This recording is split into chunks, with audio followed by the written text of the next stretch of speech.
Okay ka lang ba, mahal? Kanina ka pa kasi walang imik eh. Okay lang ako, mahal. Medyo kinakabahan lang.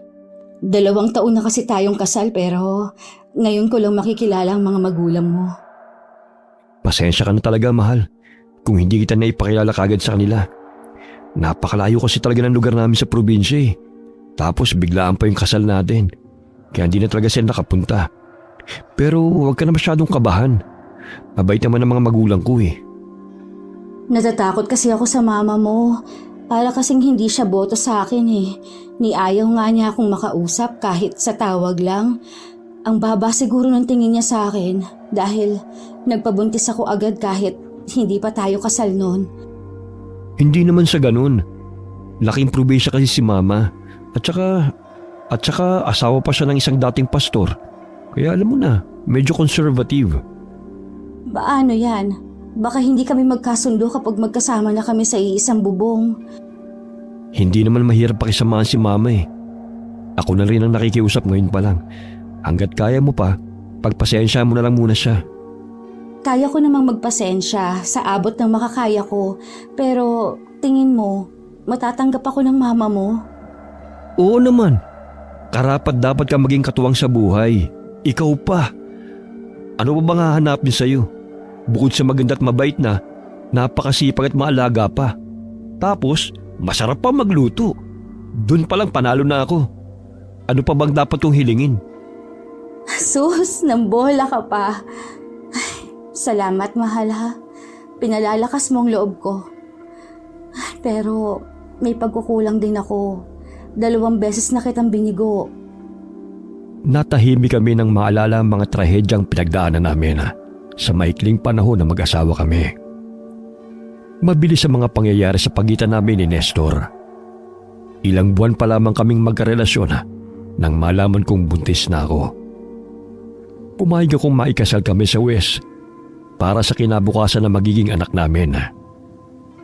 Walang mapaglagyan ang saya ko dahil pagkatapos ng mahabang panahon na pangungulila sa pagmamahal, magkakaroon na rin ako ng sarili kong pamilya. Pero naging mapagbiro ang kapalaran sa amin. 3 buwan lamang pagkatapos naming maikasala, nawala ang batang dinadala ko. Labis akong nagdalamhati. Walang araw na hindi basa ng luha ang mga mata ko. Kung kailan naman malalampasan na namin ang sakit ng pagkawala ng una naming anak, saka pa yun mauulit muli. Sa ikalawang pagkakataon naranasan kong muli ang mawala ng anak. Naging mas maselan pa ang sitwasyon ko dahil sa sobra kong dinugo. Pagkatapos maoperahan, naratay pa ako ng matagal sa ospital. Nauubos ang kakarampot naming ipon sa pagbabayad ng bills.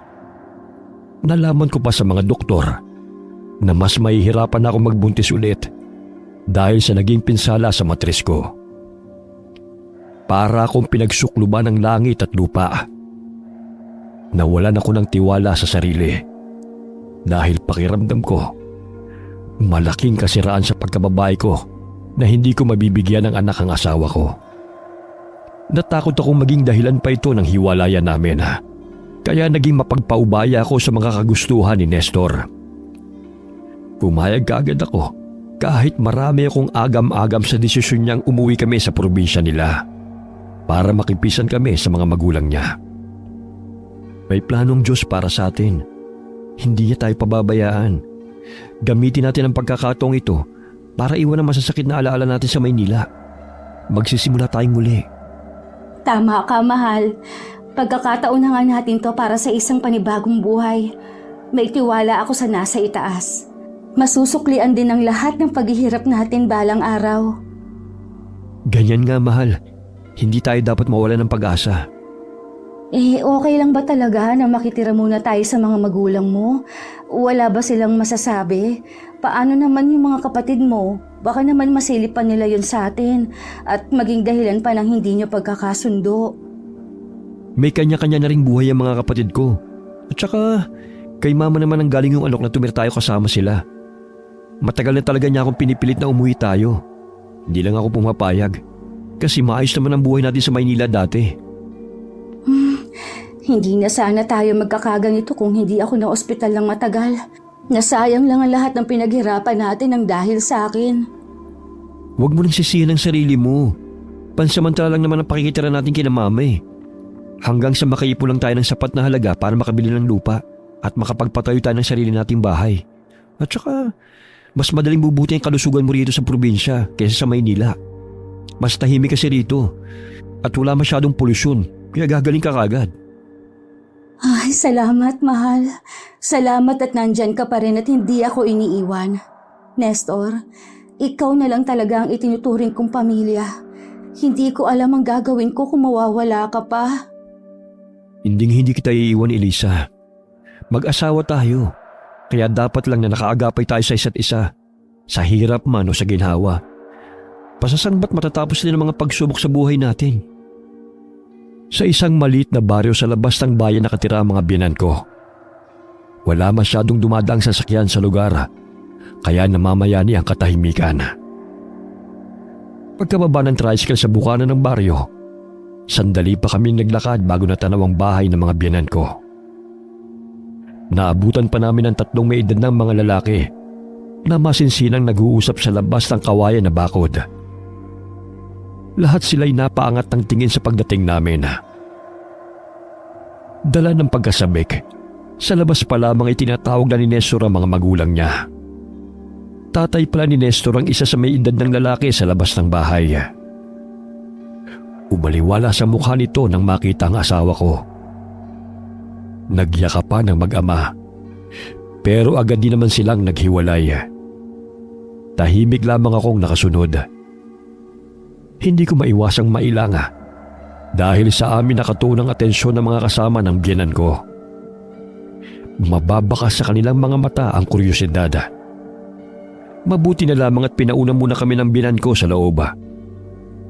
Hindi namin napansin ni Nestor ang palitan nila ng mga makahulugang tingin. Agad namang sinalubong ng yakap si Nestor ng kanyang ina. Nestor? Nestor, ikaw nga anak! Ang tagal mong hindi umuwi. Hindi mo ba alam kung gaano kami nag-aalala para sa'yo? Kung alam nyo lang ma, hindi po kayo nawawala sa isip ko. Miss na miss ko na po kayo ni Papa, pati na yung mga kapatid ko, at yung mga malilikot kong pamangkin. Siguradong matutuwa sila sa mga pasulubog na dala namin para sa kanila. Ay nako anak, bakit naman kasi ngayon mo lang naisipang bumalik rito sa atin eh? Ang tagal-tagal na kitang pinapauwi. Hindi mo ba alam kung gaano mo ko binigla nung malaman ko nag-asawa ka na pala? Patawarin niyo na po ako ma. Bigla lang naman po talaga ang mga nangyari. Kaya wala na po kaming pagkakataong abisuhan kayo. Naging abala rin po ako sa trabaho. Tapos ilang beses pong na-ospital si Elisa. Di ba nasabi ko naman ang lahat ng mga nangyari nung huling tawag ko sa inyo? Di bali na, ang mahalaga ay nakauwi ka na ulit. Ang babaeng yan ba ang asawa mo? Kumusta po kayo, Ma? Ako po si Elisa. Masaya po ako at nakilala ko na rin po kayo sa wakas. Lagi po kayong kinukwento sa akin ni Nestor. Sa dinami-dami ng mga babae nagkakagusto sa anak ko eh. Hindi ko akalaing isang katulad mo lang ang mapapangasawa niya. Ngayon pa lang sinasabi ko na. Hindi talaga kita gusto para kay Nestor. Naman. Bakit hindi niyo po muna subukang kilalanin si Elisa bago niyo po siya husgahan kaagad? Mabuti po siyang babae. Sigurado magugustuhan niyo po siya. Paano ko siya magugustuhan kung ngayon pa lang nakikita ko nang hindi kayo magiging masaya? Hindi ka nga niya mabigyan ng anak eh. Dapat ngayon pa lang hiwalayan mo na yan. Mag-asawa ka na lang ulit. Mahal ko po si Elisa. Mag-asawa na po kami sa harap ng batas at sa mata ng Diyos. Walang sino man ang basta-basta makakapaghiwalay sa amin. At saka may pag-asa pa naman na gumaling siya. At kung hindi naman marami pa namang ibang paraan para magkaanak kami na galing sa sarili naming dugo. Pero kailan pa? Aba Nestor, hindi biro ang halagang kakailanganin nyo para gumaling siya. Pati na rin sa binabalak nyong mangyari. Mas mabuti ngayon pa lang, tanggapin yung wala ng saysay ang pagsasama nyo para hindi na kayo magsayang ng oras. Ikaw babae, palayain mo na ang anak ko para naman makahanap siya ng mas karapat-dapat para sa kanya. Pamilya na po kami ni Nestor. Responsibilidad po namin ang isa't isa. At gagawin ko po ang lahat para maipakitang karapat-dapat po ako sa kanya. Pangako po, Ma. Balang araw, mabibigyan ko rin po ng anak si Nestor. Ayoko pong maibig sa gitna niyong dalawa. Kung pwede po sana, maging maayos naman ang samahan niyo. Para na rin sa ikakatahimik ng buhay natin. Kung hindi niyo po kayang pakisamahan ng maayos ang asawa ko, hindi na lang po kami titira dito. Pwede naman sa iba nating kamag-anak na lang muna kami makituloy. Ano na lang ang sasabihin nila? Na napakasama kong biyenan? Ayokong pagpiestahan ng mga kapitbahay ang buhay natin. Hindi kayo aalis. Dito lang kayo. Sige, Nestor. Pakikisamahan ko ang asawa mo. May alam ba yan sa gawaing bahay? Abay mukhang maarte at maselan. Matanda na ako, Nestor. Hindi ko na kayo kayang pagsilbihan. Hindi niyo naman po kailangang gawin yan, Ma. At saka maaasahan po si Elisa. Tutulungan niya po kayo. Ituring niyo na po siyang parang isa sa mga anak niyong babae. Tama po si Nestor, Ma. Tutulungan ko po kayong maglinis at mag-asikaso rito sa bahay. Hayaan yung kami naman po ni Nestor ang magsilbi sa inyo. Nako, napakasarap po magluto ng asawa ko. Sigurado magugustuhan niyo po kahit anong putaheng ihanda niya. Tsaka, tiyak mapaparaming kain niyo. Masarap nga ba talaga? Bakit sa itsura mo parang hindi ka pinapakain ng tama? Ang payat mo na, anak. Ma, hindi niyo ba nakikita itong nakaumbok kong tiyan? Pumayat pa talaga ako sa lagay nito, ha? Tahimik ko lang na pinanood ang lambingan ng mag-ina. Ramdam ko pa rin ang pagkadisgusto ng ina ni Nestor sa akin. Nakakaramdam ako ng panlilit sa sarili sa tuwing nagagawi sa akin ang mga pairap nitong sulyap. Nasasaktan pa rin ako. Kahit na sa simula pa lang ay alam ko nang ayaw nito sa akin. Hindi ko alam kung paano ko ilulugar ang sarili ko. Sa isang banda, hindi ko rin maiwasang mainggit kay Nestor dahil sa pagiging malapit niya sa ina. Ni minsan kasi hindi ko naranasan yon. Bata pa lamang ako nang mamatay ang nanay ko sa komplikasyon sa panganganak.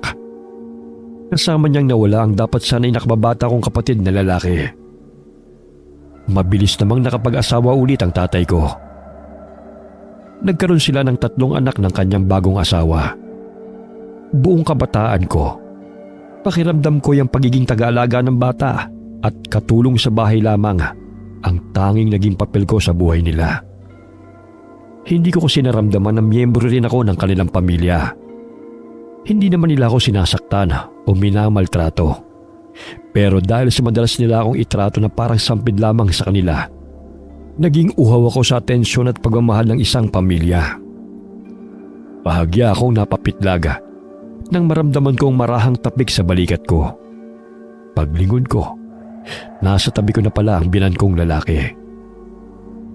Kumpara sa kanyang ina, mas magiliw ang naging pagtanggap sa akin ng ama ni Nestor. Pasensya na at hindi kami nakapunta sa kasal nyo ni Nestor. Ayan tuloy, ngayon lang tayo nagkakilala. Okay lang ho. Naipaliwanag naman ni Nestor kung bakit. Maraming salamat po pala ha at pumayag kayong dumito muna kami habang wala pa po kaming ipon mag-asawa. Bukas naman lagi ang tahanan namin para sa lahat. Masaya nga kami ng mama niya dahil makakasama namin siya ulit. Tawagin mo na lang din akong Papa, katulad ng tawag sa akin ni Nestor. Ikaw, Iha, ano nga uli ang pangalan mo? Elisa po. Elisa pala. Mana talaga sa akin si Nestor. Katulad ko kasi magaling din siyang pumili. Kaya isang napakagandang dilag na katulad mo ang napangasawa niya. Matinik din talagang anak kong yan. Hindi naman po masyado, pero salamat pa rin po sa papuri pa. Ituring mo na kaming parang bago mong pamilya. Huwag mo nang pansinin niyang mama mo.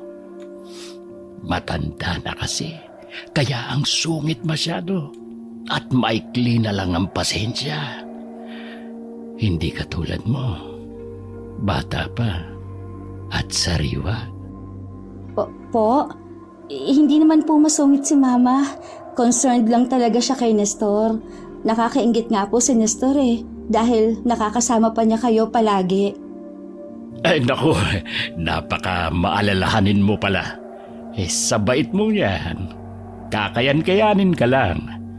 Pero mas mabuti na rin yon para siguradong magkakasundo tayo. Pwede ba kitang mayakap, Elisa? Magaan kasi ang loob ko sa'yo. Para akong nagkaroon ng isa pang anak na babae. Yun ay, kung papayag ka lang naman. Sige ho, pa. Wala hong problema. Dahil sa mabait na pagtrato sa akin ni Papa, hindi ko natanggihan ang hiling niya. Kahit ang totoo'y hindi ako komportable. Niyakap niya ako ng mahigpit. Ramdam ko ang paglapat ng katawan namin. Naramdaman ko pa ang pagtama ng mainit niyang hininga sa tenga ko. Walang ano-ano'y naramdaman kong parang inamoy niya ang leg ko. Munti ko na siyang maitulak palayo. Mabuti na lamang at siya rin naman ang kusang kumala sa pagkakayakap sa akin. Wala akong nakitang kakaiba sa ekspresyon niya. Naisip ko tuloy na baka hindi sadya ang nangyari. Nakonsensya pa ako dahil nabigyan ko kaagad ng mali siya ang isang simpleng bagay. Iwinaglit ko na lamang sa isipan ko ang pangyayaring yon. Kahit na may maliit na binhi ng pagkakabahala ang naiwan sa akin. Kahit pagod, nagpresenta pa rin akong ipagluto ang mga biyanan ko. Gusto ko kasing mas bumuti ang impresyon nila sa akin. Uring-puri ni Papa ang mga ulam na niluto ko. Samantalang panay lang ang mga puna ni Mama sa lasa. Hindi ko na lang din masyadong pinansin dahil nasimot naman ang lahat ng pagkaing inihanda ko. Wala pa man kaming isang araw sa poder ng mga biyanan ko. Bumungad na kagad sa akin ang malaking kaibahan ng pamumuhay sa probinsya. Katatapos pa lang naming maghapunan, pero naghahanda na kagad kami sa pagtulog. Wala raw kasing ibang mapagkakaabalhan pagsapit ng gabi. Di wala nga silang TV o internet dahil mahina talaga ang signal sa lugar nila. May oras lang din ang supply ng tubig sa gripo at madalas sa umaga lamang. Kaya naman kinailangan pa akong ipagsalok ni Nestor ng pampaligong tubig galing sa malaking drum na imbakan. Nabigla rin ako nang malamang nasa labas pala at hiwalay sa bahay ang CR at paliguan nila. Walang mga poste ng ilaw sa baryo, kaya't napakadilim ng paligid. Gusto ko sana magpasama kay Nestor habang naglilinis ako ng katawan. Pero siguradong may masasabi si Mama, kaya pinauna ko na lamang siya sa kwarto namin. Sementado na ang paliguan. Pero may mga siwang pa rin kung saan nakakapasok ang hangin sa loob at nagdadala ng ginaw sa akin. Hindi ako komportabling hubarin ang lahat ng damit ko, kaya naligo kong suot pa ang mga panloob ko. Habang nagsasabon ng katawan, bigla ko na lamang naramdaman na may nanonood sa akin. Parang may mga matang hinahagod ng tingin ang kabuuan ko. Nagtayuan ang mga balahibo ko sa batok. Kinakabahan akong tumawag sa labas habang nakayakap sa sarili. May tao ba dyan? Nestor? Ikaw ba yan, mahal? Wala namang tao. Guni-guni ko lang ba na parang may nag-oobserba sa akin? Pero hanggang ngayon, kinikilabutan pa rin ako eh. Ilang beses pa akong tumawag sa labas, pero katahimikan lamang ang sagot sa akin. Tanging mga huni ng mga insektong panggabi at ilang kakaibang hayop lang ang narinig ko. Nagmamadali ko na lamang tinapos ang pagligo at kaagad na nagbihis. Lakad takbo ang ginawa ko papasok sa bahay. Napatayo si Nestor sa higaan dahil sa gulat nang makita niyang humahangos ako. Oh, mahal, ba't ganyan itsura mo? Ano nangyari? Tulog na ba ang mga magulang mo? Kanina pa sila sa kwarto nila. Baka nga tulog na eh. Bakit? Ano ba talaga nangyari? Nestor, wala bang namboboso rito sa lugar niyo? Pakiramdam ko kasi may nanonood sa akin kanina habang naliligo ako. Sino naman namang buboso sa'yo? Medyo dulo na tong bahay namin eh. Kaya wala na masyadong nagagawi rito ng ganitong oras. Baka naman binoboso ka ng mga malignong nakatira sa labas. Ang sexy mo kasi, mahal eh. Nestor naman eh. Nangaasar ka pa talaga ha? Naninibago ka lang, mahal. Hindi kasi ganito ang nakasanayan mo sa Maynila eh. Baka guni-guni mo lang yun. Madilim kasi eh. Kaya pakiramdam mo may nakatingin sa'yo. Siguro nga, ganun lang. Medyo nakakatakot nga ang dilim sa labas. Para kang nasa balong malalim. Kapag tumatanaw ako sa malayo, pakiramdam ko, may bigla na lang lilitaw na kung ano at hahablutin ako eh. Tinatakot mo lang ang sarili mo. Ganito talaga sa probinsya. Marami ka pang mararanasan dito na ibang-iba sa nakasanayan mo sa Maynila. Masasanay rin naman ako kapag nagtagal pa tayo rito. Sa ngayon, medyo naninibago pa ako. Tiis-tiis na lang muna tayo ha, mahal. Makukulture siya ka talaga sa umpisa. Medyo iba rin kasi ang nakagawian dito sa amin eh. Sa Maynila, pribado ang mga tao. Pero dito sa amin, uso mga nangangapit bahay. Kahit dito sa bahay namin, marami din ang nagpupunta. Kung ayaw mo makihalubilo sa kanila, pwede ka namang manatili lang dito sa loob. Okay lang, mahal. Marunong naman ako makisama. Ayoko namang isipin nila na isnabera ako at mayabang porke galing akong Maynila. Pakikibagayan ko na lang din sila. Tahimik ang unang gabi namin sa bahay ng mga biyenan ko. Sa tuwing binabalikan ko ang alaala ng unang pagkikita namin ng ama ni Nestor, hindi ko maiwasang mapatanong sa sarili kung dapat ba'y naging mas alerto ako at mapagmatyaga. Dapat ay hindi kagad ako nagtiwala dahil lang sa maayos sa pakikitungo sa akin ng isang tao. Pero ika nga, laging nasa huli ang pagsisisi. Nang sumunod na mga araw, nakilala ko naman ang mga kapatid ni Nestor, pati na rin ang iba pa nilang mga kamag-anak. Maging ang mga kaibigan niya dumalaw rin para mga musta. Sa dami nila, naghalo-halo na nga sa utak ko mga mukha at pangalan nila. Kaya ilan lang talaga sa kanila ang naaalala ko. Isa si Ronel sa mga kaibigang ipinakilala sa akin ni Nestor. Tumatak sa akin ang lalaki. Para kasing may kakaiba rito na hindi ko may paliwanag. Hindi rin nakatakas sa akin ang mga palihim niyang sulyap na lagi niyang ipinupukol sa akin. Hindi ako komportable sa pinapakita niyang interes. Kaya't hanggat maaari iniiwasan ko siya. Pero isang beses na mag-inuman sila sa bahay namin, may mga sinabi siyang labis na gumulo sa isip ko. Nag-aasikaso ko noon sa kusina nang may maramdaman akong dumating. Akala ko si Nestor yun na kukunin ng mga ipinahanda niyang pulutan nila ng mga kainuman niya.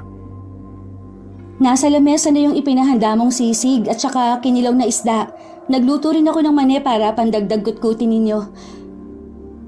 Oh, bakit hindi ka nagsasalita? May kailangan... Ay! Ronel? Ay, naku, ikaw pala yan. Akala ko kasi si Nestor ang kausap ko. May kailangan ka ba? Anong may tutulong ko sa'yo? Abala si Nestor sa pag-aasikaso sa labas. Kaya ipinakuha na lang niya sa akin yung mga pinahanda niya. Yung nasa lamesa, lahat yon para sa inyo. Kaya mo bang dalhin lahat o tutulungan na lang kita? Hindi na, Elisa. Kaya ko na to. Siguradong mauubos to agad. Kasi ang sarap mo talaga magluto. Maraming salamat sa pag-aabala. Wala yon. Bisita naman kay ni Nestor. May mga dumating din kaming bisitang babae. Kaklase namin noon. Bakit hindi mo kami samahan kahit sandali? Para naman makilala ka pa namin. Lalo na ako.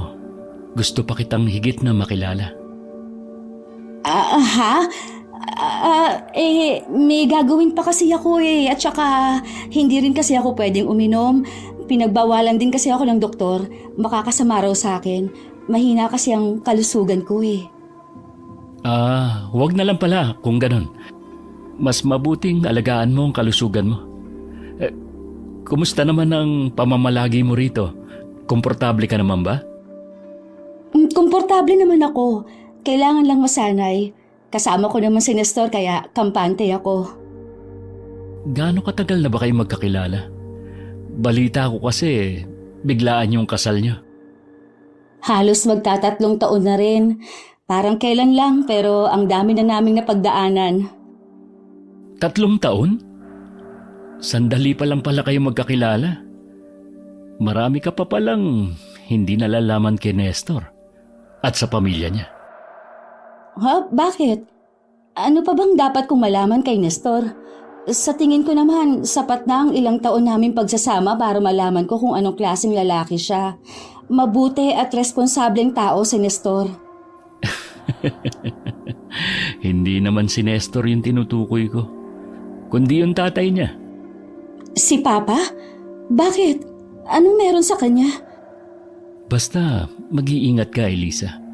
Lalo na ngayong may trabaho na si Nestor at mapapadalas nang wala siya sa bahay para samahan ka. Oh, Rodel, bakit nandito ka sa kusina? Nagkakasiyahan na yung mga kasama mo sa labas. Baka hinahanap ka na. Kayo po pala, Mang Edgar. Pinapakuha po ni Nestor yung mga pulutan. Ganun ba? Kailangan mo ba ng tulong na madala mga yan sa labas? Hindi na po, Mang Edgar. Kaya ko na po ito. Bakit po pa? Ano pong problema? Bakit po parang napakaseryoso naman po ng mukha ninyo? Pasensya na sa sasabihin ko, Elisa. Pero sana'y maintindihan mo na gusto ko lang naman na paalalahanan ka. Hindi lahat ng tao rito sa atin mapagkakatiwalaan. Dapat kinikilatis mo muna kung sino ang pakikisamahan mo. Lalo na't may asawa ka na. Marami tayong bisita ngayon. Ano na lang ang iisipin nila kung makikita nila na kayong dalawa lang ni Ronel ang nandito sa kusina? Wala naman ho kaming ginagawang masama ni Ronel. Nag-uusap lang naman po kami. Pero maaaring hindi ganun ang isipin na makakakita sa inyo. Baka pag hinalaan pa nila kayong may relasyon. Malisyosong tao lang po ang mag-iisip ng ganon. Wala pong namamagitan sa amin ni Ronel. Alam po ni Nestor na tapat ako sa kanya. Hindi ko sisirain ang tiwala niya. Naiintindihan ko, Elisa. Naniniwala ako sa iyo. Alam kong isa kang mabuti at malinis na babae. Hindi mo magagawa ang mang-akit ng iba dahil may asawa ka na. Pero ako naman ay nagpapaalala lang sa iyo. Hanggat maaari sana'y pag-isipan mo ang bawat kilos na gagawin mo, lalo na kung may ibang makakakita. Naiintindihan ko po, Pa. Salamat po sa paalaala. Walang anuman, Iya. Saka ko lamang napansin na kanina pa pala nakadantay sa balikat ko ang kamay ni Papa. Damang-dama ko ang magaspang na kalyo niya dahil sleeveless ang suot kong blouse. Marahan niyang hinihimas ang braso ko. Marahil ay para pakalmahin ang emosyon ko kanina. Sumagi sa isip ko ang misteryosong sinabi ni Ronel. Kinutuban ako ng kakaiba, pero agad ko rin yung inalis sa isip ko. Puro kabutihan lang ang ipinapakita sa akin ni Papa, kaya ayoko mag-isip ng hindi maganda sa kanya. Gayunpaman, hindi ko naiwasan na masiwa. Nagkunwari akong may aasikasuhin sa lababo para makalayo sa kanya at maalis ang pagkakahawak niya sa akin. Nakahinga lang ako ng maluwag nang maiwan na akong mag-isa sa kusina. Nasulyapan ko ang ilang mga itim na ibon na nakadapo sa sanga ng puno sa labas ng bintana, habang unti-unting nabubuhay ang mga pangamba sa dibdib ko. Sa paglipas ng mga araw, nasasanay na rin ako sa mga pagbabago sa buhay ko. Pero kahit na 2 linggo na ang lumipas, ilag pa rin sa akin ang mga tao sa baryo. Minsan tuloy nakakaramdam na rin ako ng lungkot dahil wala akong ibang makausap maliban sa asawa at mga biyenan ko. Tanging ang mga tawag ng best friend kong si Christine para kumustahin ako ang nakakadagdag ng kulay sa mga araw ko. Hello, friend? Friend, ano na? Bakit ngayon ka lang tumawag? Akala ko nilapa ka na ng aswang dyan eh. Pasensya natin. Mahina kasi talagang signal dito eh. Kaya ngayon lang kita na-contact. Tsaka wala naman raw aswang dito. Maligno raw ang meron. Ganon? Baka naman makursunadahan ka ng isang maligno dyan, ha? Bigla ka pang magkaroon ng stalker na supernatural. Eh di pang otherworldly na ang beauty mo. Para kang sira. Hindi naman ako naniniwala sa aswang o kahit sa maligno, ano? Well, mag-ingat ka pa rin, Ineng. Mahirap na. At baka kung anong masamang elemento ang maakit mo dyan. Paano na lang si Aiza kapag may nangyaring masama sa favorite ninang niya? Kumusta na nga pala inaanak kong yan, ha? Pakisabi, miss na miss ko na siya, ha? Miss na miss ka na nga rin niya eh. Lagi kang hinahanap. Si Nestor naman kasi eh. Bakit bigla na lang naisipan daling ka sa napakalayong lupalop ng Pilipinas? Lalabas mo nga lang ng ospital. Hindi ka pa nga totally magaling eh. Para rin naman sa kinabukasan namin ang desisyon ni Nestor. May trabaho na siya agad dito sa malaking bakery na gumagawa ng mga espesyal na pasalubong. Kaso malayo nga lang kasi sa kabilang bayan pa eh. Tuwing Sabado lang siya nakakauwi. Paano yan? Mga biyanan mo lang ang kasama mo. Hindi ka ba nila kinakawawa? Grabe ka naman sa kanila. Masungit lang talaga si Mama at laging mainit ang ulo. Pero bukod doon, wala naman akong problema sa kanya eh. Si Papa naman, mabait at saka palakwento. Nag-aalala kasi ako sa'yo eh. Hindi kasi talaga maganda ang feeling ko sa pagtira nyo dyan. Oh, bakit naman? Maayos naman kami rito. Wala kang dapat ipag-alala. Hindi ko rin maipaliwanag eh. Basta, nafe-feel ko lang. Siguro naapektuhan lang ako na nabanggit sa akin ni Lola Mada patungkol sa'yo. Tungkol sa akin? Ano naman ang sinabi ng lola mo tungkol sa akin? Nung isang araw kasi, ang sabi niya na panaginipan ka raw niya. Sa panaginip niya, natuklaw ka raw ng isang malaking ahas. Tapos may dalawa pang mas maliit na ahas na nakalingki sa'yo. At ayaw kang pakawalan. Pero nung nakatakas ka na sa kanila, hinabol ka naman daw ng isang itim na aso. Hanggang sa wala ka ng matakbuhan. Ayun, nilapa ka raw. Iyon lang bang napanaginipan ng lola mo? Ang gulo. Pero parang normal lang naman na panaginip yan ah. Hindi, Bes. Hindi basta-basta nananaginip si Lola. Lahat ng panaginip niya may ibig sabihin. Lahat daw ng nasa panaginip niya about sa'yo. Yung mga ahas at yung malaking aso. Lahat yun simbolo ng mga panganib na darating sa buhay mo. Ano namang klaseng panganib? Hindi ko rin alam. Hindi na naipaliwanag ni Lola eh. Nakalimutan na niya agad.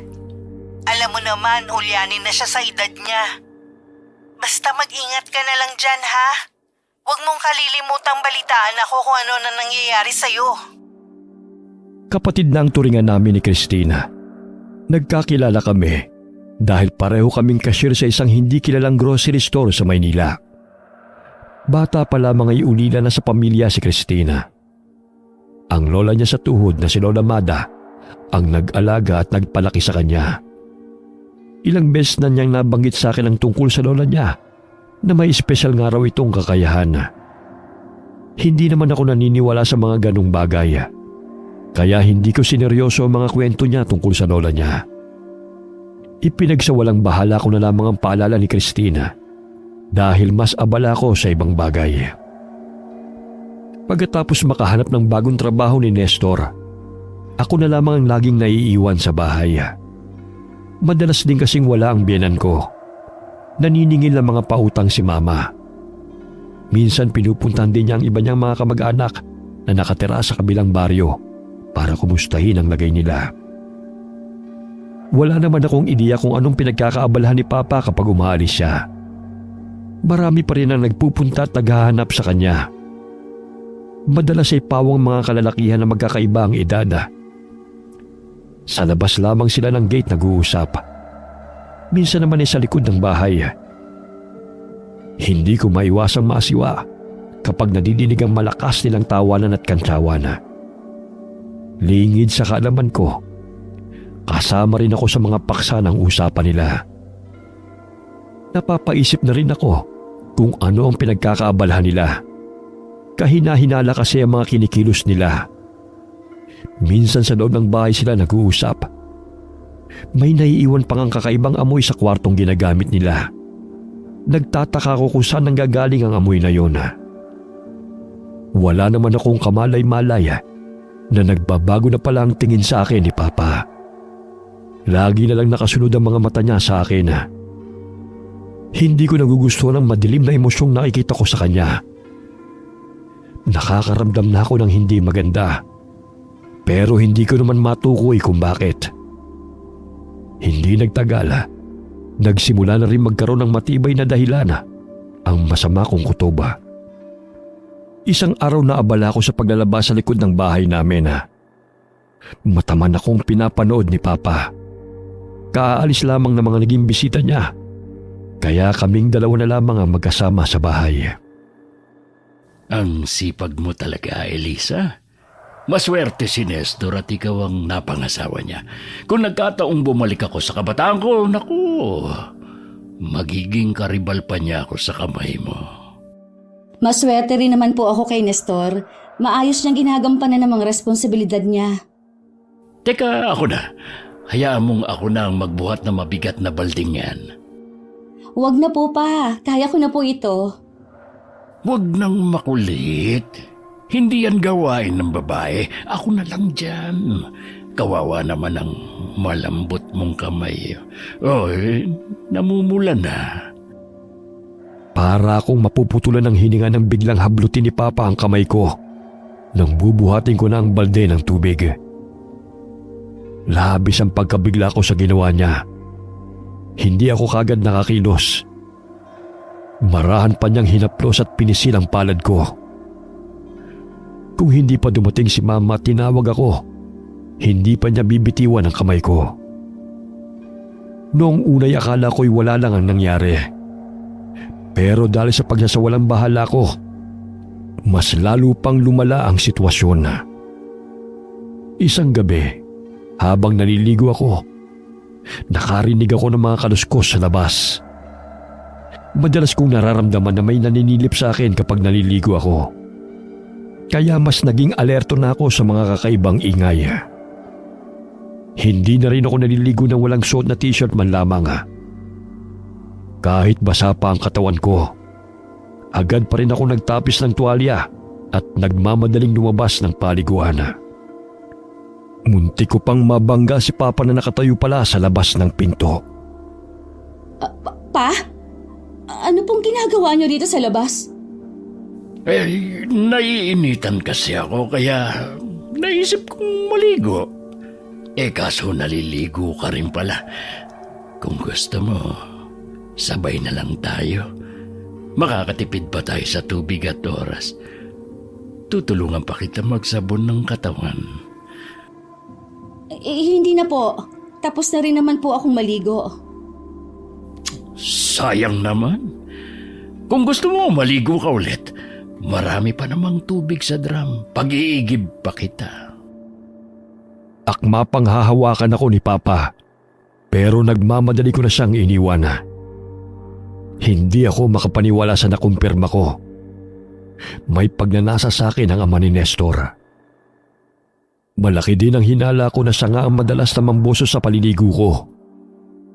Hindi ko alam ang gagawin ko sa mga nalaman ko. Unang sumagi sa akin na magsumbong kay Nestor. Pero ayoko namang magkasila silang mag-ama, lalo na at nasa puder pa nila kami. Marami nang iniisip sa trabaho si Nestor at ayoko na makadagdag pa. Pero hindi maaaring wala akong gawin. Bago pa ako tuluyang malagay sa alanganing sitwasyon, ipinagtapat ko na kay Mama ang mga ginagawa sa akin ni Papa. Naririnig mo ba yung sinasabi mo, Elisa? Sinisilipan at hinihipo ang kakamo ng asawa ko? Ang lakas naman ng loob mong gumawa ng ganyang klase ng kwento. Ma, nagsasabi po ako ng totoo.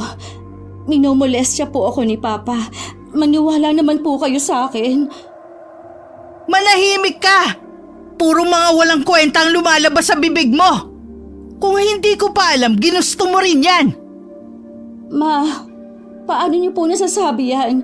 Hindi ko po intensyong mapagsamantalahan ng ganito. Wag ako, Elisa! Akala mo ba hindi ko napapansin yung pag-iinarte mo sa mga gawain dito? Ang hilig mong umastang mayaman, wala ka rin naman.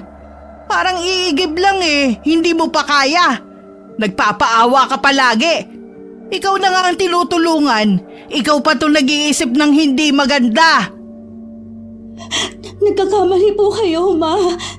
Hindi po ako nagpapaawa. Ginagawa ko naman po ang makakaya ko Hindi ko lang po maatim ang mga ginagawa sa akin ni Papa. Ang dami mong arte. Nakakabwisit ka talagang babae ka. Ikaw ayoko makakarating pa to kay Nestor. Kundi makakatikim ka talaga sa akin. Hindi mo nga mabigyan ng anak ang asawa mo Tapos puro problema pa ang dadalhin mo sa kanya. Malas ka talagang babae ka. Pero Ma, paano po kung may iba pang gawin si Papa? Manahimik ka na sabi. Kahit sino pang tao ang tanungin mo sa labas, lahat sila sasabihin hindi yan magagawa ng asawa ko. Lalabas lang na sinungaling ka. Kaya kung ayaw mong palayasin kita rito, ititikom mo yung bibig mo. Kala mo naman kung sinong Birheng Maria. Wala namang pakinabang. Hindi ka nga makabuo ng bata Mas may silbi pa nga ang inahing baboy. Napatungo na lang ako at pinipigil ang mga luha ko. Napatanong ako sa sarili kung kasalanan ko nga ba kung bakit nangyayari sa akin ito. Nang gabing yon, akala ko'y hindi na ako patutulugin ng mga bagabag ko. Pero dala marahil lang pagod, tinalo pa rin ako ng matinding antok. Mababaw lamang ang tulog ko at gising pa rin ang diwa ko.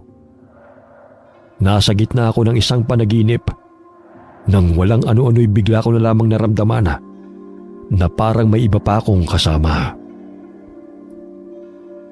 Isang lalaki ang nakatayo sa paanan ng kama at pinagmamasdan ako habang natutulog. Nanlamig ang buo kong katawan. Pinilit kong magising, pero kahit na anong gawin ko, ay bigo ako. Hindi ako makagalaw. Hindi rin maimulat ang mga mata ko. Napakabilis ng tibok ng puso ko na parang mga tambol sa aking pandinig. Namalayan ko na lamang na nasa ibabaw ko na ang lalaki. Naramdaman kong malagkit niyang mga halik sa akin. Tumindig ang mga balahibo ko sa pandidiri.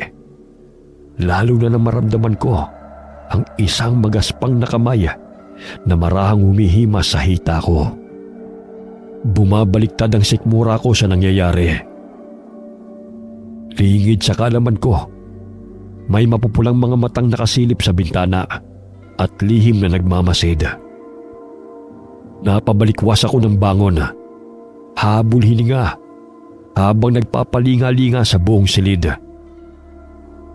Mag-isa lamang ako, pero nagdala sa akin ng matinding pagdududa ang nakabukas na pinto. Naalala kong inilak ko yun bago matulog. Napansin ko rin na nasa saig na ang kumot na gamit ko.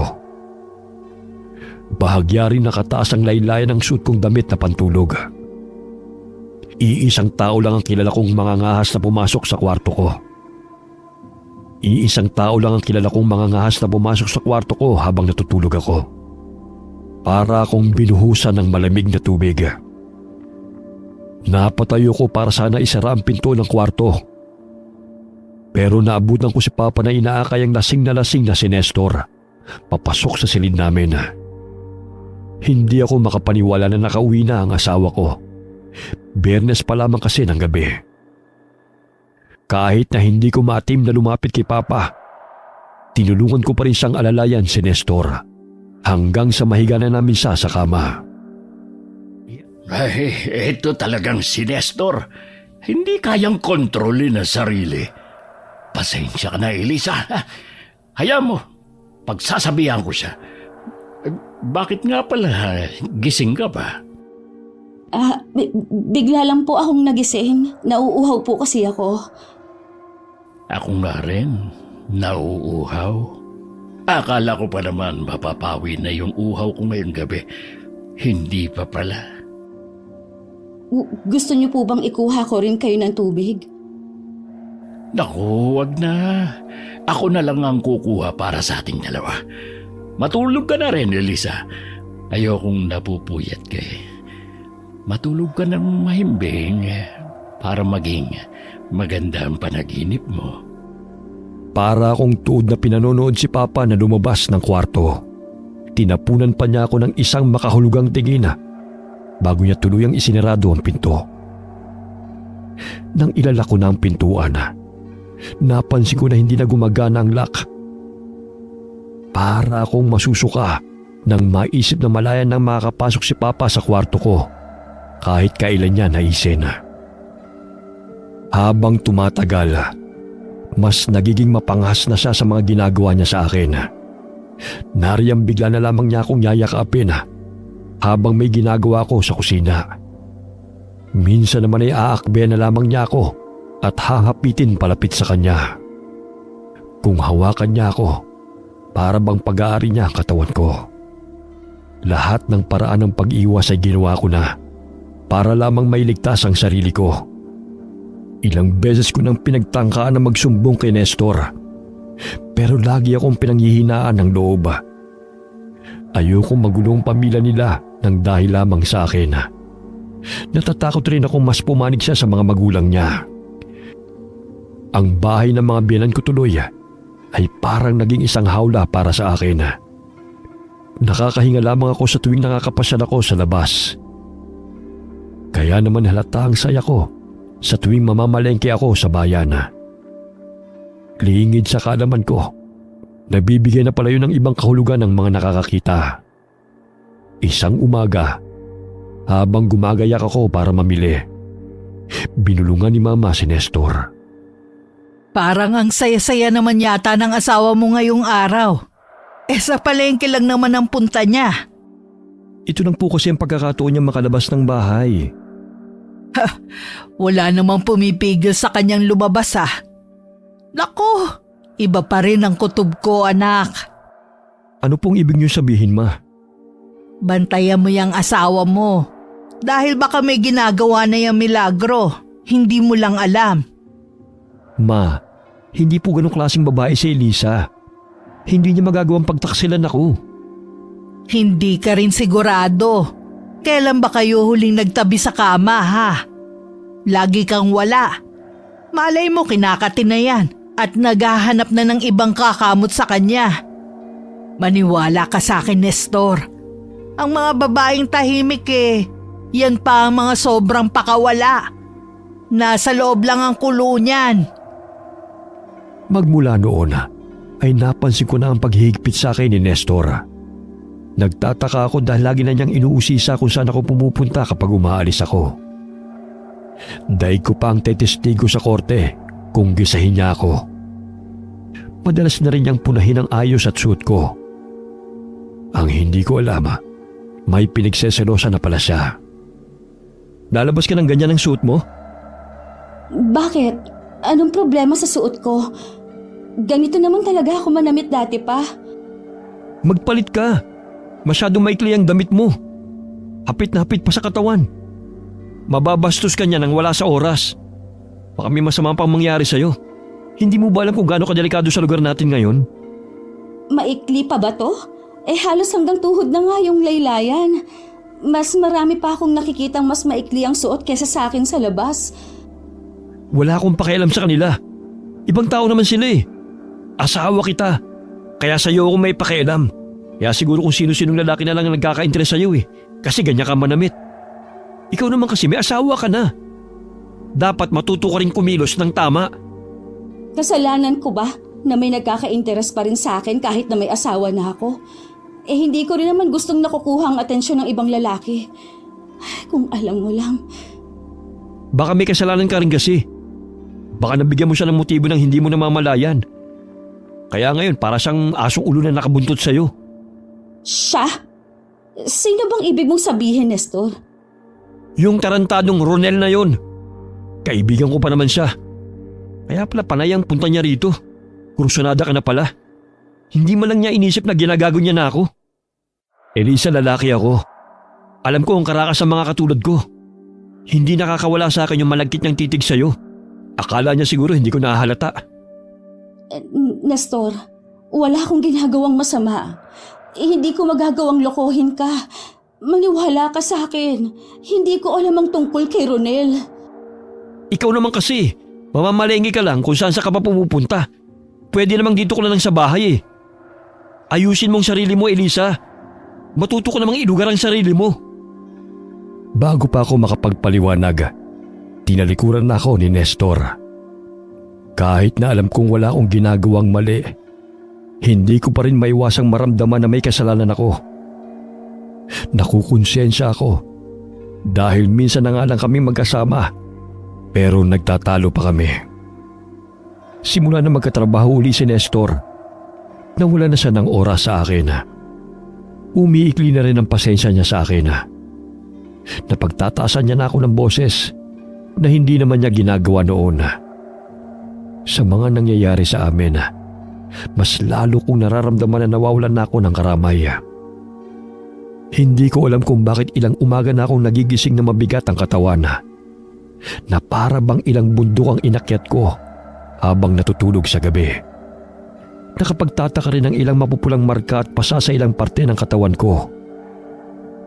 Ilang gabi na rin akong nananaginip na may kasama ako sa kwarto kahit na wala naman si Nestor. Minsan sa panaginip ko, nakakakita rin ako ng kakaibang nilalang na may mapupulang mata na nagtatago sa dilim o kaya naman ay nakatayo lamang sa sulok at pinapanood ako habang mahimbing na natutulog. Ang ikinatatakot ko, baka si Papa ang nilalang na yun at ang napapanaginipan ko ay ang nangyayari sa realidad gabi-gabi. Napansin ko ring parang may nakialam sa cabinet na pinaglalagyan ko ng mga gamit ko. Wala na ang cellphone at pitaka ko roon. Nawawala rin ang ilang mga damit panloob ko. Tumitindi ang pagkabahala ko dahil hindi ko na matatawagan si Christina para ipaalam sa kanya ang mga nangyayari sa akin. Wala na rin akong sariling pera na magagamit kung gusto kong umalis. Para na talaga akong mawawala sa katinuan dahil sa mabigat na mga dinadala ko. Hindi ko na matim na maiwan kasama si Papa sa bahay. Kaya lumalabas na lamang ako para maglibot sa baryo. Madalas akong nahuhulog sa malalim na pag-iisip habang naglalakad-lakad. Kaya hindi ko namamalayan kung saan ako nagagawi. Katulad na lamang ngayon. Dahil wala ako sa sarili kanina, hindi ko napansin na nagkamali na pala ako ng dinaanan. Nakarating ako sa ilog na malapit sa bandang likuran ng bahay namin. Maingay ang nagaslas ng malinaw na tubig. Nakakaakit ang ganda ng berdeng kapaligiran. Ilang minuto akong nakatulala habang nilalasap ang ganda ng tanawin nang bigla na lamang akong makarinig ng kaluskos. Napatingin ako sa direksyong yun. Nanlaki ang mga mata ko nang makita ang isang itim na aso na nakatingin sa akin. Nasa kabilang panig ito ng ilog. Tila nagiging kaisa ito ng mga aninong likha ng nag-aagaw na liwanag at dilim. Gumapang ang kilabot sa aking katawan nang mapatitig ako sa mapupulan nitong mga matang nakatutok sa akin. Naisip kong baka isa itong mabangis na hayop na naghahanap ng pagkain. Maaaring ako pa ang balak nitong gawing hapunan. Dahan-dahan akong umatras nang hindi inaalis ang tingin sa aso. Tila estatwa naman itong hindi gumagalaw. Tumalikod ako at tatakbo na sana palayo nang mabangga ko ang isang pamilyar na lalaki. Ronel, anong ginagawa mo rito? Ako ang dapat magtanong sa'yo niyan, Elisa. Dumidilim na. Hindi ka na dapat nasa ganitong lugar. Hindi yan ang importante ngayon. Ronel, may nakita akong mabangis na hayop sa tabing ilog. Baka bigla na lang yung tumawid at sugurin tayo. Nasaan? Wala naman ako nakikita. Hindi mo ba talaga nakikita? Ayun sa... Teka, saan napunta yung aso? Nandun lang yan kanina. Sigurado ka ba sa nakita mo? Baka naman na malikmata ka lang. Sigurado ako, Ronel. May nakita talaga ako. Malaking itim na aso at pulang mga mata. Para talagang gusto akong lapain ang asong yun. Mapanganib talaga rito ng ganitong oras. Huwag mo nang alalahanin ang nakita mo. Ihahatid na kita sa inyo. Huwag na. Kaya ko na umuwi mag-isa. Baka makita pa tayo ng mga biyanan ko at makarating pa to kay Nestor. Pinagseselosan ka na ng asawa ko. Ayokong lalo pa siyang maghinala sa akin. Sandali, Elisa. Bago ka umalis, may gusto muna akong sabihin sa'yo. Ano ba yun? Sabihin mo na ng diretso. Elisa, gusto kong malaman mo. Nakahanda akong gawin ng kahit ano para sa'yo. Alam mo namang may asawa na ako, di ba? Hindi ka na dapat nagsasalita ng ganyan sa akin. Baka may iba kasing makarinig at pag-isipan pa tayo ng hindi maganda. Nakakahiya naman kung makakarating pa kay Nestor. Ano naman kung may asawa ka na? Maraming ang mag-asawa dyan. Ilang dekada ng kasal pero naghihiwalay pa rin sa huli. Hindi ka kayang ipagtanggol ni Nestor. Pero ibahin mo ko. Dahil ako, kaya kitang ipagtanggol kahit kanino. Ay, Ronel naman. Alam mo naman ang ugali ng mga tao rito, di ba? Alam mo kung gaano sila makapanghusga. Ayokong malunod sa laway ng mga tsismosa at tsismoso rito sa tabi-tabi. Nakikiusap na ako sa'yo. Kung pwede sana, ibaling mo na lang ang paghanga mo sa ibang babaeng mas karapat-dapat sa atensyon mo. Hindi ko magagawa yon. Unang beses pa lang kitang nakita. Nahulog na agad ang loob ko sa'yo. Alam kong ikaw na ang babaeng gusto kong makasama habang buhay. Naririnig mo ba? Ha? Yang mga sinasabi mo? May asawa na nga ako. Mahal ko si Nestor at hindi ko siya magagawang pagtaksilan. Hindi ko sisirain ang pagsasama namin. Kaya pakiusap, Ronel. Ibang babae na lang. Sigurado naman akong mas marami pang mas karapat-dapat kaysa sa akin. Pero ikaw ang gusto ko, Elisa. Nakahanda akong gawin ang lahat para sa'yo. Sabihin mo lang, kung papayag kang makasama ako, kahit na may asawa ka pa, magagawa naman yan ng paraan. Matutulungan din kitang mawala sa landas mo, ang biyanan mong lalaki. Anong ibig mong sabihin, Ronel? Anong nalalaman mo? Higit na mapanganib ang biyanan mong lalaki kesa sa inaakala mo. Pero kaya kitang iligtas sa kanya. Basta ipangako mo lang na mapapasaking ka. Hindi pwede ang gusto mo, Ronel. Nasa iyo ang desisyon, Elisa. Mataman lamang akong tinitigan ni Ronela. Dahil sa nagbabadyang dilim, hindi ko makita ng malinaw kung ano ang kanyang ekspresyon. Sandali siyang nag-angat ng tingin at parang may tinatanaw sa likod ko. Tinapunan niya ako ng isang makahulugang sulyap bago siya tumalikod at umalis. Napapitlag naman ako sa gulat nang biglang may marahas na humatak sa braso ko. Ay bakit nakikipagkita ka sa lalaking yun? At sa ganitong lugar pa talaga? May tinatago ba kayo? Magkalaguyo ba kayong dalawa? Ha? Sumagot ka, Elisa! Ow! Pa? Anong ginagawa niyo rito? Bitiwan niyo po ako. Nasasaktan po ako sa ginagawa ninyo. Akala ko, mabuti kang babae, pero mukhang nagkamali ako. Makasalanan ka rin pala. At dapat na parusahan. Taksil kang babae! Taksil! Hindi ko po naiintindihan ang sinasabi niyo. Hindi ko po pinagtataksilan ng asawa ko. Wala po akong ginagawang masama. Nagkakaila ka pa? Kitang-kita ng dalawang mata ko ang kilos nyo ni Ronel. Nagyakapan pa kayo? Yun ba ang walang relasyon? Parang bingi si Papa sa pagsusumamo kong pakawalan niya ako. Nilulukob na rin ako ng takot sa matinding galit na nakikita ko sa mga mata niya. Hinatak niya ako papalapit sa kanya hanggang sa wala ng distansya sa pagitan ng mga katawan namin. Naramdaman ko ang mainit niyang hininga na tumama sa pisngi ko.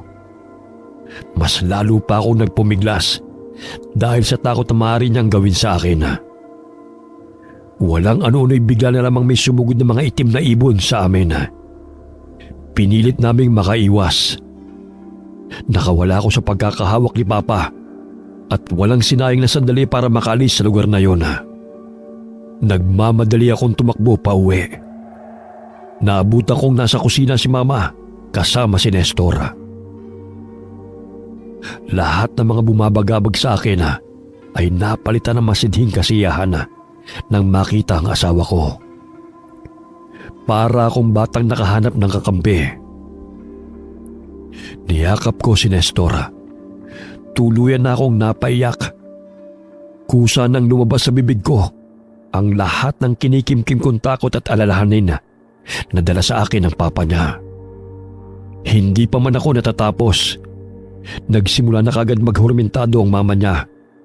Akma pa ngang susugurin ako, pero maagap siyang napigilan ni Nestor. Nakita mo na, Nestor, kung gaano ka walang kwenta na pangasawa mo? Huminahon po kayo, Ma. May tamang paliwanag ang lahat. Elisa, nagsasabi ka ba ng totoo? Maniwala ka sa akin, Nestor. Minamahanap na ako ng papa mo.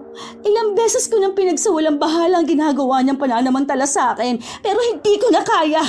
Ayoko na. Umalis na tayo rito, Nestor. Hindi ko na matitiis na manatili pa tayo rito. Elisa, bakit mo naman ako tinakbuhan?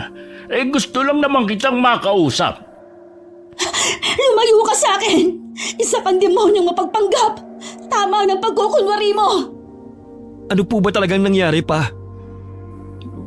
Ayoko sanang umabot kayo sa ganito, anak. Hindi ko alam kung paano ko sisimulan. Ano pong ibig niyo sabihin? Sabihin mo, Edgar, huwag mo hayaang siraan ka ng babaeng to! Kasi, anak, huwag ka sanang magagalit kay Elisa, ha? Mabuti siyang babae. Hindi niya siguro magagawa ang iniisip ko, pero nakita ko kasi siya.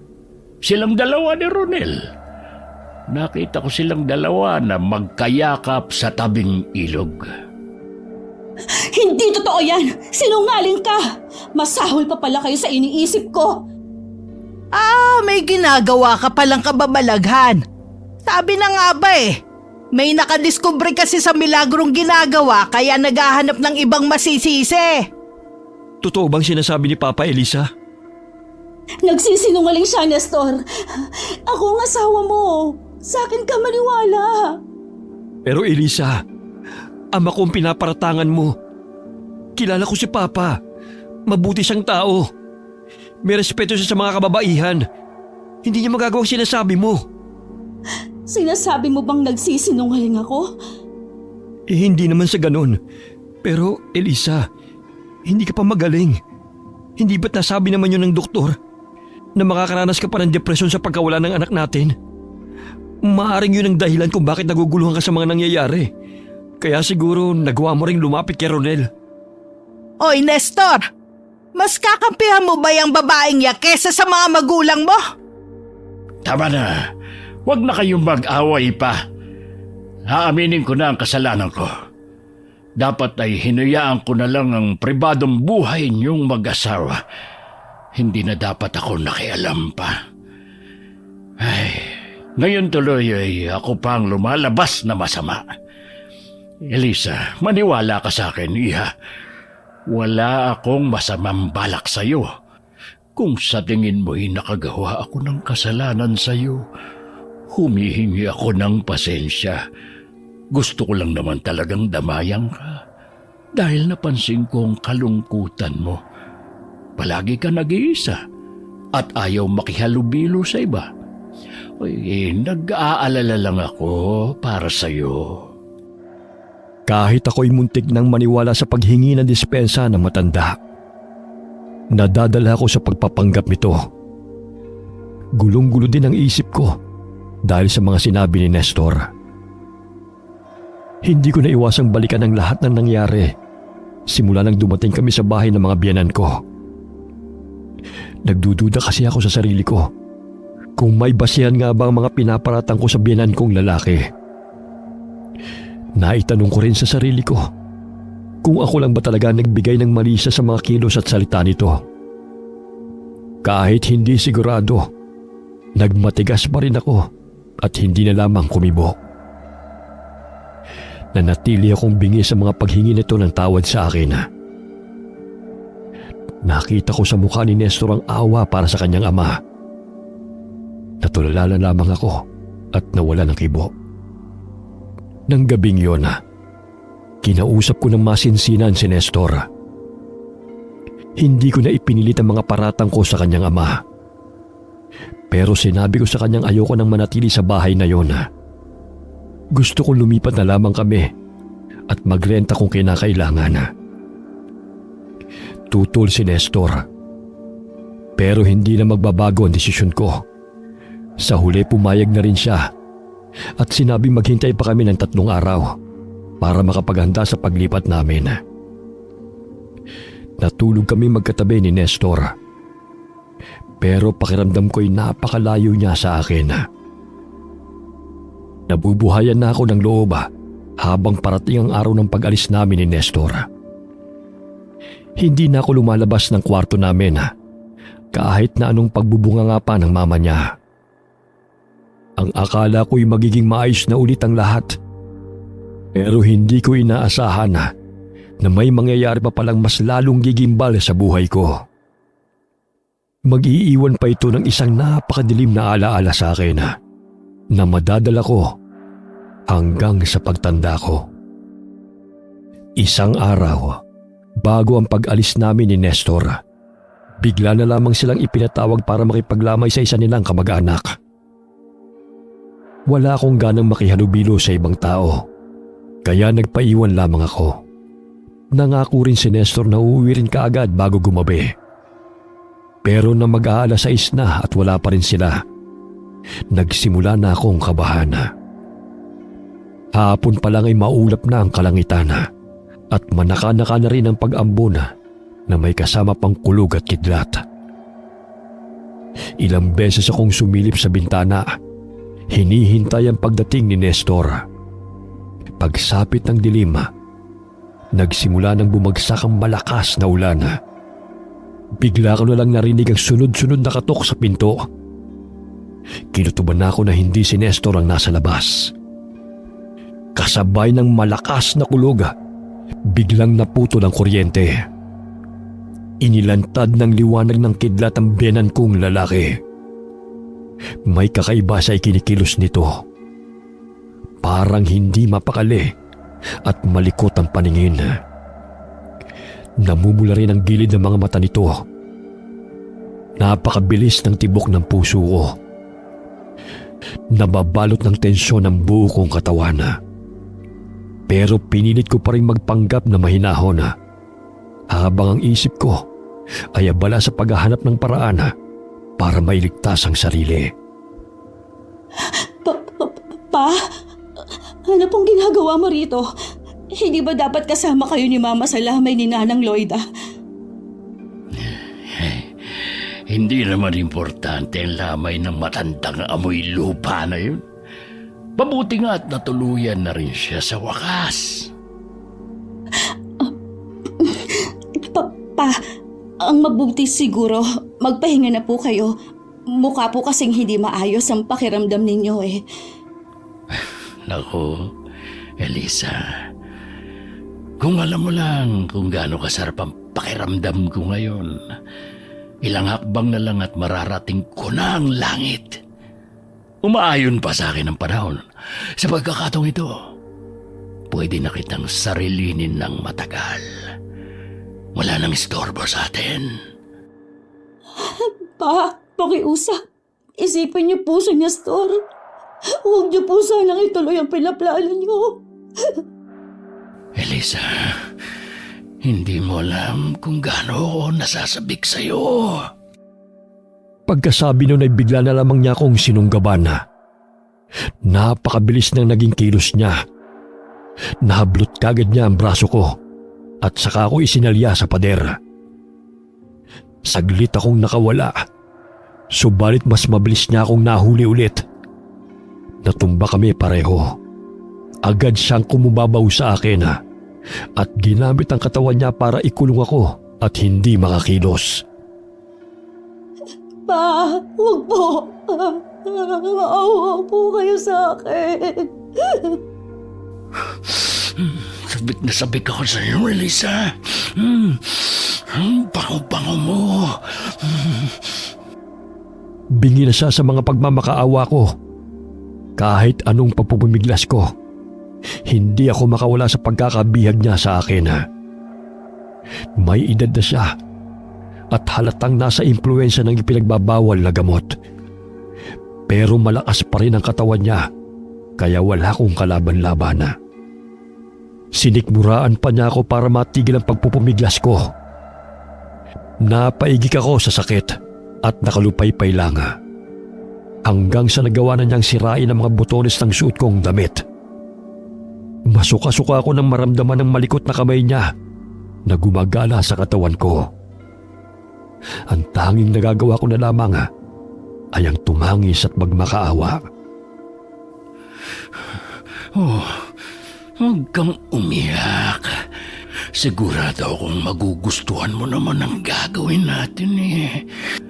Wala namang problema kung matitikman ko ang asawa ng anak ko kahit paulit-ulit pa. Mag-ama naman kami. May sasabihin din ako sa iyong sikreto. Alam mo ba, napakasarap mong pagmasdan habang natutulog ka. At walang kamalay-malay sa nangyayari sa iyo. Pero gusto ko namang maiba. Gusto ko namang malasap mo habang gising ang walang kapantay na langit. Dahil sa labis na pandidiri, ay dinuroan ko siya sa mukha. Nagdilim ang ekspresyon niya. Nabasa ko sa mga mata niya ang maitim niyang plano sa akin na siguradong hindi ko magugustuhan. Tuluyan na nga akong nawala ng pag-asa. Lahat ng tahimik kong pagsusumamo ay inialay ko na lamang sa itaas. Marahas niya akong pinaghahalikan. Hindi ako makaiwas dahil mahigpit niyang hinawakan ang baba ko. Pikit mata ko na lamang tiniis ang lahat. Larawan ako ng kawalang pag-asa. Narinig ko na lamang ang malakas na pagkasira ng pinto. Kasunod ng pagkawala ng lalaki sa ibabaw ko. Nang imulat ko ang mga mata ko, isang nakagigimbal na tagpo ang nasaksihan ko. Nilalapan ng dalawang malaking asong itim ang biyanan ko. Sa kabila ng walang patid na mga sigaw at pagmamakaawa nito, hindi naman nagtagal at tuluyan na rin itong nanahimik. Nakita ko si Ronel na nakatayo at pinagmamasdan ng parehong senaryo. Hindi ako makapaniwala sa kanyang kasalukuyang anyo. Umiilaw ng kulay pula ang kanyang mga mata. Tila mas lalong lumaki ang katawan niyang tinubuan ng mahahabang balahibo. Sa dulo ng kanyang mga kamay ay ang matutulis na mga kuko. Napansin niyang nakatingin ako sa kanya. Lumapit siya sa akin at inalalayan akong makatayo. Ronel, anong klaseng nilalang ka? Isa akong aswang, Elisa. Pero hindi ka dapat matakot sa akin. Narito kami ng mga kalahi ko para iligtas ka. Wala na siya, Elisa. Hindi ka na niya masasaktan pang muli. Pero mali ang ginawa niyo.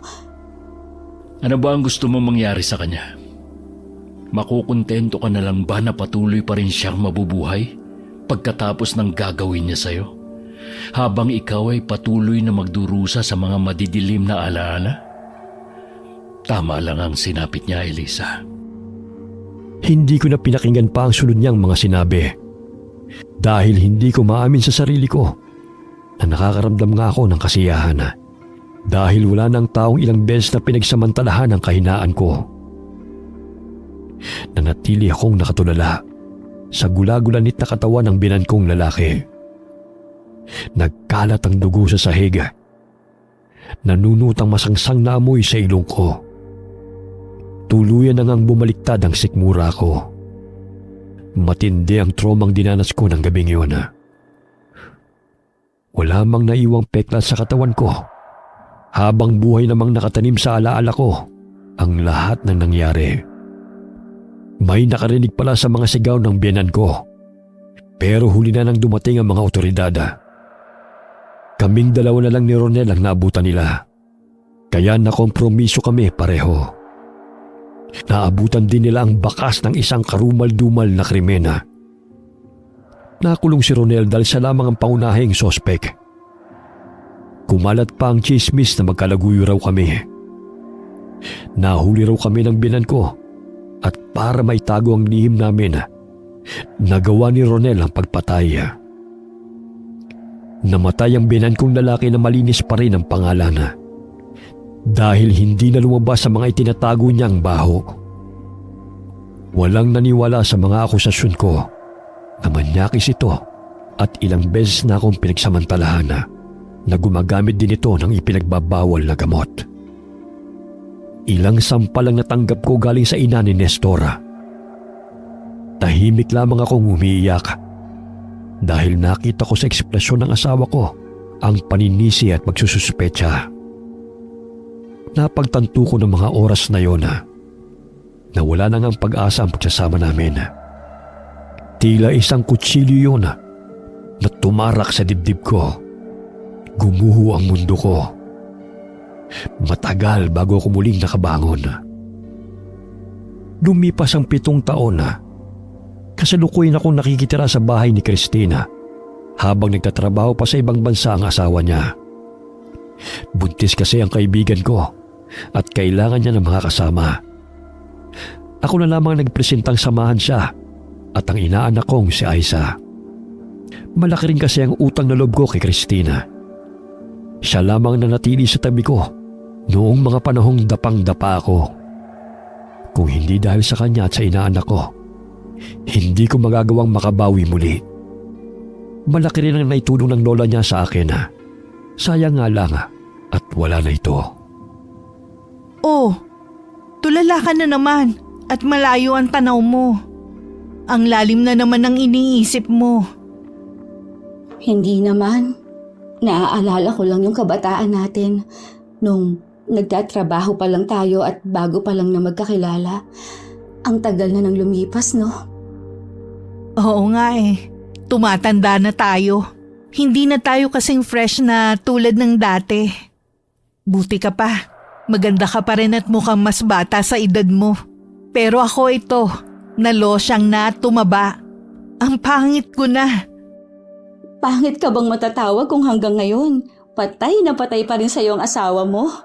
Kulang na lang, sambahin niya pati ang nilalakaran mo eh. Ano bang klaseng gayuma ang pinainom mo sa kanya ha? Sige nga. Ako kaya ang ginayuman niya. Hindi ko naman siya bet dati. Tinataboy-taboy ko nga lang siya. Pero tingnan mo, naka 10 years na pala kami. Ikaw Isa 7 years na ang lumipas. Sigurado ka bang okay ka na? Okay na ako. Hindi ko na kailangan bumalik sa psychologist. Hindi ka pa rin ba nakaka-move on sa dati mong asawa? Hanggang ngayon kasi, hindi ka pa rin nagkakaroon ng panibagong relasyon. Simula nang mabalitaan mong wala na sila ng nanay niya, naging kakaiba na ang mga kinikilos mo. Matagal na akong naka-move on sa kanya. Kung hindi mo pa siya nabanggit sa akin, hindi ko na siya maaalala eh. Bakit hindi ka pa rin nakakahanap ng makakasama mo sa buhay? Pansin ko pa parang lagi kang nakatanaw sa malayo. Parang may hinihintay ka. Tapatin mo nga ako, Bes. Wala ka ba talagang ibang nakarelasyon sa probinsya ng ex mo? Best friend mo naman ako. Hindi kita masyadong i-judge. Slight lang. Wala nga. Pero tama ka. May hinihintay nga ako. Hayaan mo. Pasasaan ba't matatapos din ito? Mag-iingat ka, Bes ha.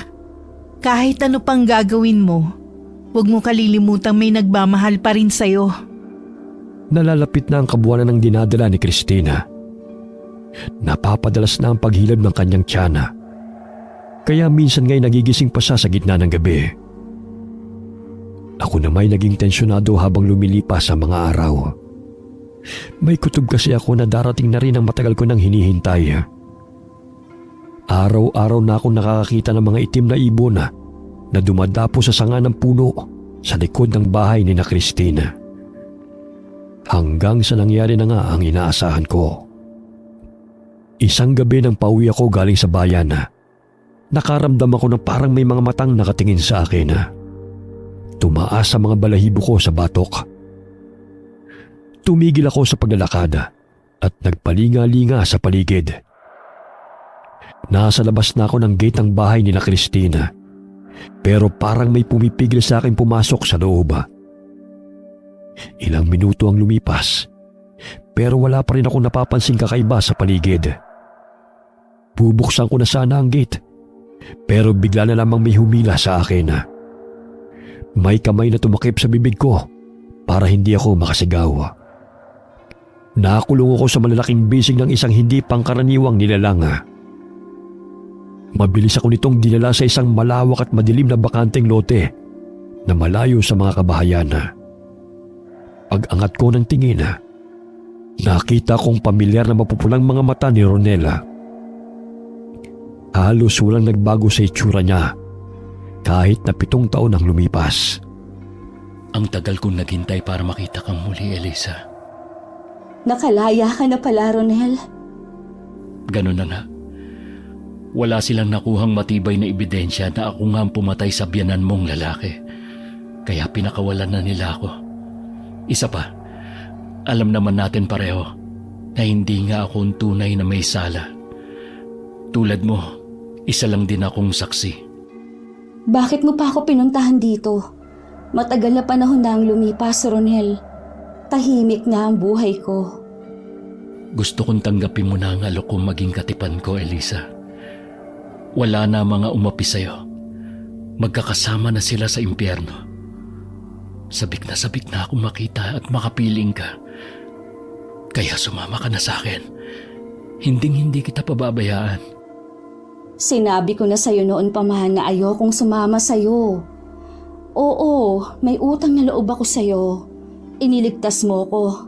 Pero hindi ko kayang gawing kabayaran ng kalayaan ko. Pasensya na. Pero hindi ko kayang makatabi sa higaan ng isang nilalang na pwede akong lapain na lang nang hindi ko nalalaman. Hindi ko yun magagawa sa'yo, Elisa. Mahal kita. Gagawin din kitang katulad ko. Unang kita ko pa lang sa'yo.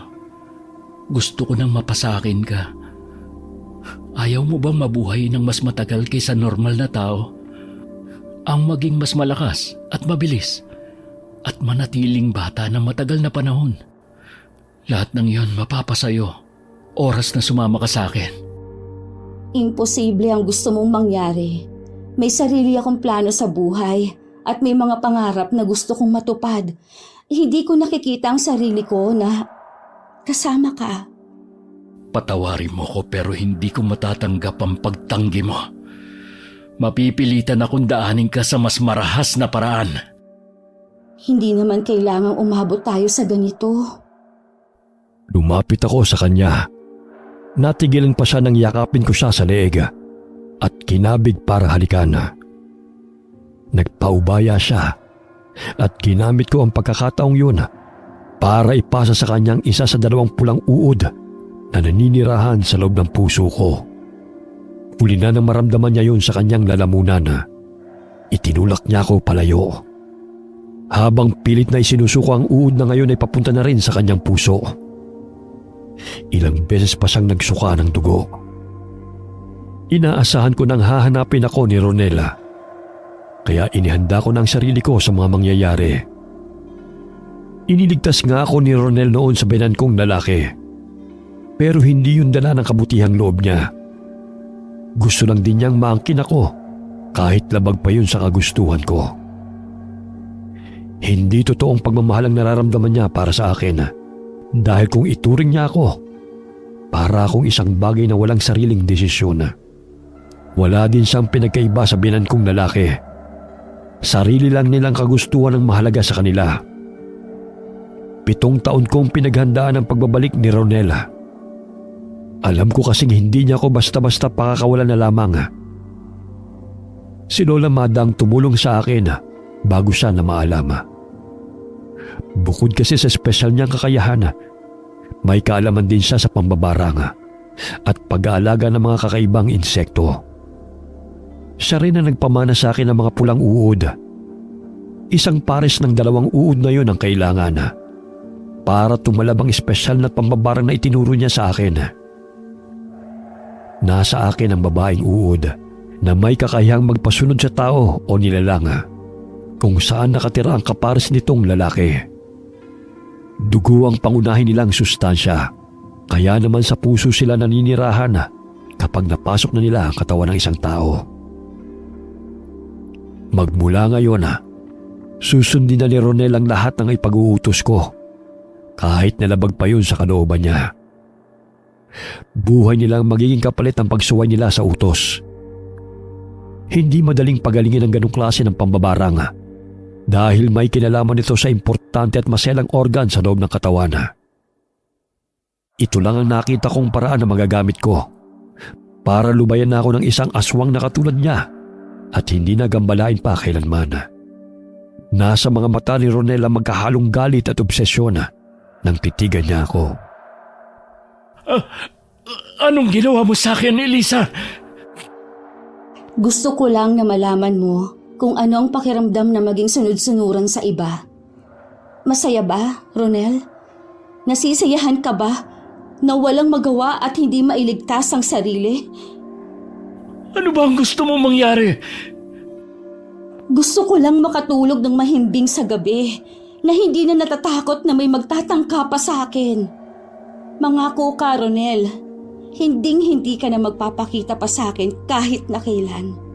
Titigilan mo na ako at ang pamilya ko at hindi nagagambalain pa sa kahit na anong paraan. Mangako ka, Ronel. Nangangako ako. Para akong nabunutan ng tinik nang tuluyan na ngang nawala si Ronel sa buhay ko. Sa loob ng 7 taon, parang nakatigil lamang ang oras ko at muli lamang yung gumalaw pagkatapos mawala ng bumabagabag sa akin. Nakaramdam na uli ako ng kapanatagan ng loob. Ilang buwan pagkatapos manganak ni Christina, bumalik na ako ng Maynila at dinalaw ang tatay ko at ang pamilya niya. Niyakap namin ang isa't isa nang magkita kaming muli mag-ama. Hindi ko akalaing sabik din ng tatay ko na makita akong muli. Nagkaayos na kami at nagkapatawaran na. Natutunan ko na ring mahalin ang sarili ko at tumayo sa sarili kong mga paa. Sa kasalukuyan ay tahimik na muli ang buhay ko at wala na akong ibang mahihiling pa. Wakas,